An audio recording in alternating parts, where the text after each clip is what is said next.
اور نماز کے جہاں اور بہت سارے فوائد ہیں وہاں یہ بھی ارشاد فرمایا کہ ان الصلاۃ تنہا عن الفحشاء والمنکر، فرمایا بے شک نماز منع کرتی ہے بے حیائی سے اور برے کاموں سے۔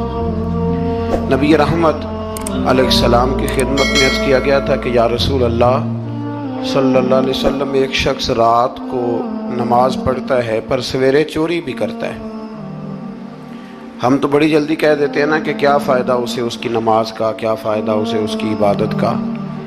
حضور صلی اللہ علیہ وسلم کی جب بارگاہ میں یہ سوال پوچھا گیا کہ حضور رات کو عبادت بھی ٹھیک کرتا ہے اور سویرے چوری بھی کرتا ہے، تو حکم کیا ہے؟ تو حضور علیہ السلام نے فرمایا اگر وہ پابندی سے نماز پڑھتا رہا نا تو اس کی نماز اس سے چوری چھڑوا دے گی، اس لیے کہ نماز بے حیائی اور برے کاموں سے روک دیتی ہے۔ اگر کوئی کمزوریاں ہیں انسانی تقاضوں کے تحت تو نماز کی پابندی کریں۔ اگر آپ نماز کے پابند ہو گئے نا، کچھ وقت لگے گا تو پھر وہ بھی ساری کمزوریاں اللہ دور فرما دے گا۔ شرط یہ ہے کہ اس کو پابندی کے ساتھ پڑھتے رہیں۔ کچھ دوست کہتے ہیں نماز میں دل نہیں لگتا، تو میں نے کہا نہ بھی لگے تو پھر بھی پڑھیں۔ تو میرا سوال یہ ہے کہ ایک آدمی بالکل فارغ ہے، سوائے نماز کے، عبادت کے، سونے کھانے کے اسے کوئی کام نہیں، اور ایک شخص بیچارہ مزدور ہے، وہ ریڑھی لگاتا ہے، مثال دینے لگا ہوں، وہ ریڑھی لگاتا ہے، اس کے پاس دکان بھی نہیں ہے کہ وہ شٹر نیچے کرے یا تالا لگا کے چلا جائے۔ اب وہ نہ کسی کو کہہ کے آیا کہ یار ذرا 10 منٹ ٹھہرنا، میں نماز پڑھ کے آیا، تو وہ چلا گیا۔ وہ بڑا بے چین ہے کہ میری پیچھے ریڑھی بھی ہے، وہ بندہ جلد باز نہ ہو جائے، وہ نکل نہ جائے، وہ میری تھوڑا سا میرا راس ہے، 2-4 ہزار کا مال ہے، غریب آدمی۔ نماز بھی اس نے پڑھی، توجہ اس کی پیچھے لگی رہی۔ ایک بالکل فارغ تھا، کوئی مجبوری نہیں تھی، اس نے بھی نماز پڑھی۔ آپ یہ بتائیے کہ زیادہ ہمت کس نے کی؟ اس کا تو دل ہی نہیں لگا نماز میں، ریڑھی کی فکر تھی، لیکن ہمت زیادہ اس نے کی، اس لیے کہ اس کی مجبوری ہے، اس کے لیے آزمائش پیچھے کھڑی ہے، تیار ہے۔ دوائی کھانے میں دل لگتا ہے؟ کیوں کہتے ہو دل ہی نہیں لگ رہا آپ کا؟ خدا نہ خواستہ خاکم بدن، اللہ ہم سب کو معاف فرمائے، اگر بچے کا آپریشن کرانا پڑ جائے تو دل کرتا ہے؟ کیوں کراتے ہو؟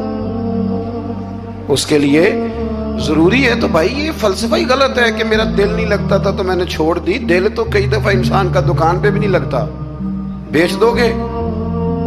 نہیں دل کرتا کام پہ جانے کو تو ریزائن کر دو گے؟ تو یہ تو بالکل سرے سے بات ہی بڑی عجیب ہے۔ ہاں دل لگنا چاہیے، نماز سے دلچسپی ہونی، لیکن نہ بھی لگے تو ہم کو دل کے لیے نماز نہیں پڑھ رہے، رب کے لیے نماز پڑھ رہے ہیں۔ ہاں یہ بات سمجھ لیں، نماز دل کے لیے نہیں، نماز وہ دیکھیں نا، ایک صاحب کہتے ہیں جی میں 5 نمازیں پڑھتا ہوں تو روزی میں برکت پھر نہیں ہوتی، تو میں کہتا ہوں وہ عبادت کرتے ہو کہ تجارت کرتے ہو؟ پیسے کمانے گئے تھے؟ پیسے کمانے گئے تھے کہ نماز پڑھنے گئے تھے؟ تو نماز آپ کو بے حیائی اور برے کام سے روک دے گی، پر شرط یہ ہے کہ نماز کی پابندی کریں اور بر وقت پڑھیں اور تھوڑی صحیح کر کے پڑھیں۔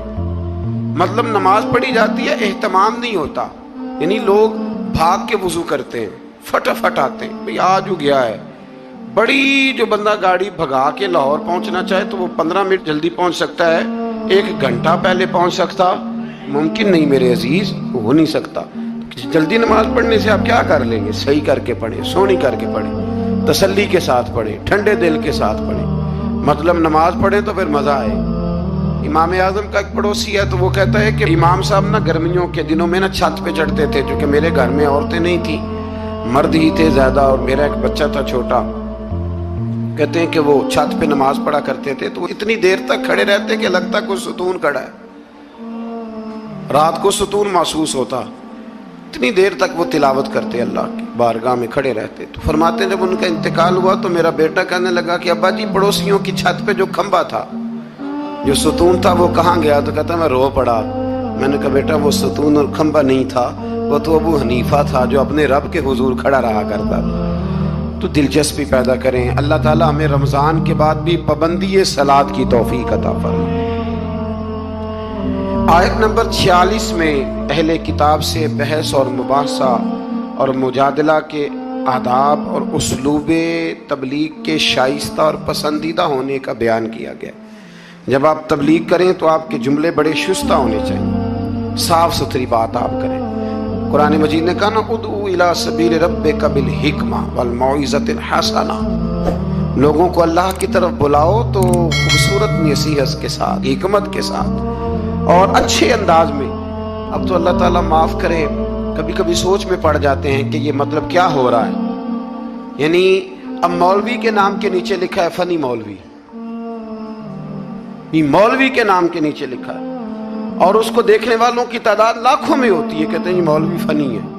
بھئی آپ تھوڑا سمجھیں، مسجد میں تو جو آدمی زیادہ ہنستا ہے اس کی قبر میں اندھیرا ہوتا ہے. آپ یہ کیا کر رہے ہیں؟ ہاں کوئی بات ایسی آ جاتی تھی تو اللہ کے نبی بھی مسجد میں مسکراتے تھے، حضور بھی مسکراتے تھے، صحابہ بھی مسکراتے تھے. اور صحابہ کہتے ہیں حضور جب مسکراتے تھے تو دانتوں سے نور نکلتا تھا، مسجد نبی کی دیواریں بھی چمک اٹھتی تھی. لیکن یہ مطلب مولوی کو اس لیے بلانا کہ وہ لطیفے سنائے گا، وہ طنز و مزاح کی بات کرے گا. تو آپ نے کیا فرق رکھا مسجد میں، اللہ کے گھر میں اور دیگر جگہوں پہ؟ آپ ذرا سمجھیے اس بات کہ وہی بات جو قرآن نے کہی کہ لوگوں نے دین کو کھیل تماشا بنا لیا ہے، معاذ اللہ لوگوں نے کھیل تماشا سمجھ لیا ہے، تو کس طرف مطلب قوم لگ گئی ہے اور بڑا بڑا عروج ہے اور بڑی بڑی باتیں ہیں. بیچ میں ہے کیا کہ لطیفے سنائے جا رہے ہیں اور داستان سرائی ہو رہی ہے اور کہانیاں ہو رہی ہیں، اور قوم ہے کہ وہ اس پر لگی ہوئی اچھی نصیحت، خوبصورت جملے. میرے رسول کریم علیہ السلام کے غلام کہتے ہیں حضور جنت کا ذکر کرتے تھے تو یوں لگتا تھا ہم جنت کی سیر کر رہے ہیں.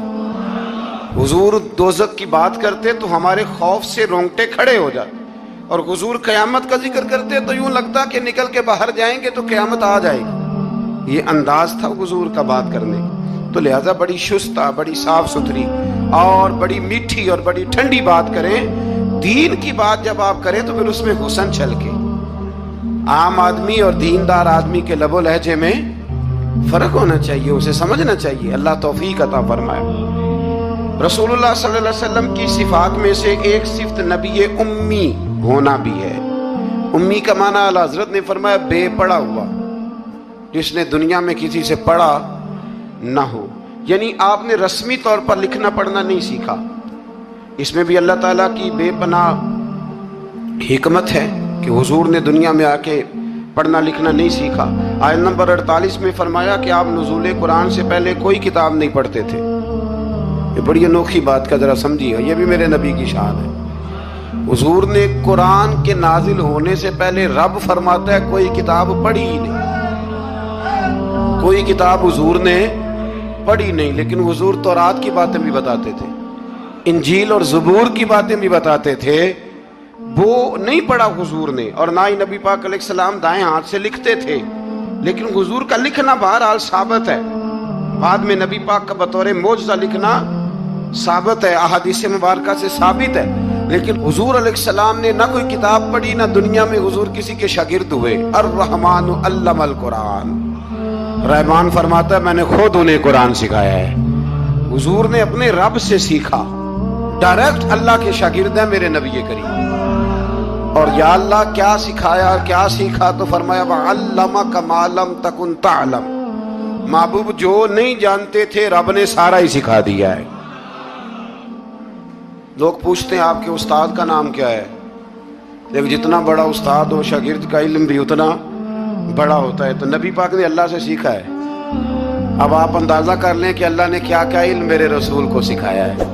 تو نبی امی کا معنی ہے بے پڑھا ہوا. آیت نمبر 50 سے